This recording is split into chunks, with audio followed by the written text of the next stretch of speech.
था, बल्कि इसलिए कि उसकी हरकतें ऐसी होती थी कि लोग हंस हंस कर लोटपोट हो जाते थे। गप्पू का दिमाग तो तेज था, लेकिन आलसी और शरारती होने के कारण वो हमेशा ऐसे काम करता था जो नाकाम हो जाते थे। लेकिन इस बार उसने ठान लिया कि वह गांव में सबसे तेज दौड़ने वाली साइकिल चलाने वाला बनेगा। गप्पू का बड़ा सपना। गप्पू के पास एक पुरानी खड़खड़ाती साइकिल थी। गांव के बच्चे उसे खड़खड़िया कहते थे, क्योंकि साइकिल चलाते ही उसमें से अजीब अजीब आवाजें आती थी।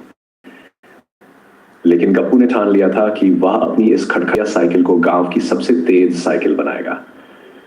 एक दिन उसने अपने दोस्त पिंटू से कहा, पिंटू देखना, मैं इस साइकिल को ऐसी बना दूंगा कि यह हवा से बातें करेगी। पिंटू ने हंसते हुए कहा, अरे भाई, यह साइकिल तो खुद ही चलने से मना कर रही है और तू इसे हवा से बातें करवाएगा। गप्पू को यह मजाक अच्छा नहीं लगा।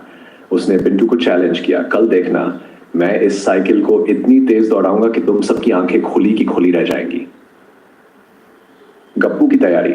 गप्पू ने अपनी साइकिल को लेकर सबसे पहले उसे धोने का सोचा। उसने पूरे दिन साइकिल को पानी से धोया और पोंछा। फिर उसने पुराने रद्दी अखबार से साइकिल की सफाई की।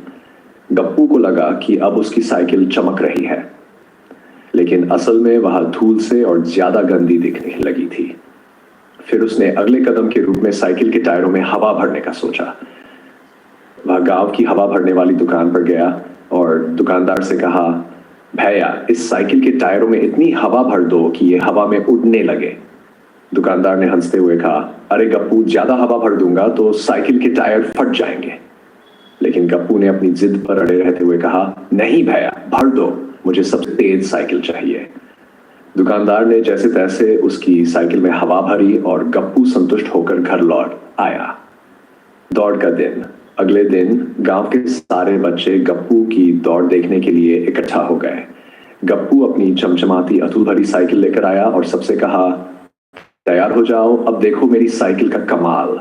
गप्पू साइकिल पर बैठा और पैडल मारने लगा।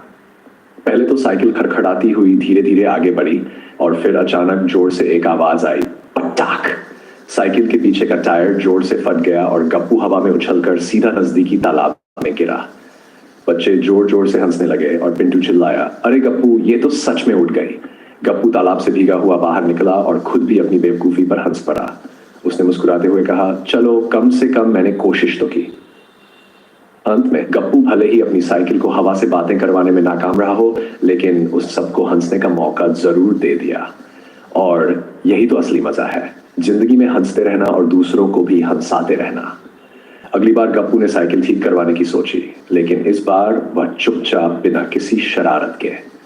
और गांव वाले आज भी गप्पू और उसकी उड़ने वाली साइकिल की कहानी याद करके हंसते रहते हैं।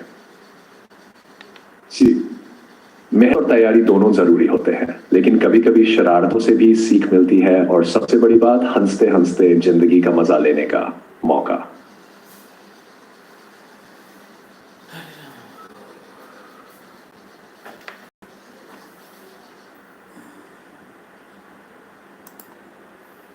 रामू और उसका कुत्ता मोती। रामू गांव का एक सीधा साधा और मेहनती आदमी था।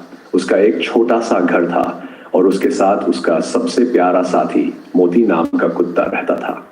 मोती रामू के लिए सिर्फ एक पालतू कुत्ता नहीं था, बल्कि उसका सबसे अच्छा दोस्त था। दिन भर रामू काम पर जाता और जब शाम को घर लौटता तो मोती उसकी राह ताकता रहता था। लेकिन रामू की एक आदत थी जो गांव वालों को बड़ा मजेदार लगती थी। उसे हर काम में थोड़ा हेर फेर करना अच्छा लगता था। सीधा काम करने में उसे मजा नहीं आता था। हमेशा कोई ना कोई शॉर्टकट निकालने की फिराक में रहता था और इसी चक्कर में अक्सर खुद ही फंस जाता था। रामू का आइडिया। एक दिन रामू ने सोचा, क्यों न मोती को कुछ नया सिखाया जाए।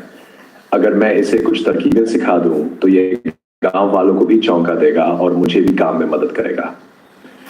रामू को लगा कि अगर मोती सीख जाए तो वह सारा दिन बैठकर आराम कर सकता है और मोती घर का सारा काम कर देगा। अब रामू ने ठान लिया कि वह मोती को स्मार्ट बनाएगा। अगले ही दिन वह बाजार से एक किताब ले आया जिसका नाम था कुत्तों को कैसे सिखाएं घर के काम। रामू ने बड़े उत्साह से किताब के पहले पन्ने पर लिखा देखा, सब्र और मेहनत से सब कुछ संभव है। रामू ने सोचा, अरे सब्र और मेहनत की क्या जरूरत, मैं तो जल्दी में हूं। उसने सीधे किताब के आखिरी पन्ने पर जाकर देखा। वहां लिखा था, धैर्य से काम लो,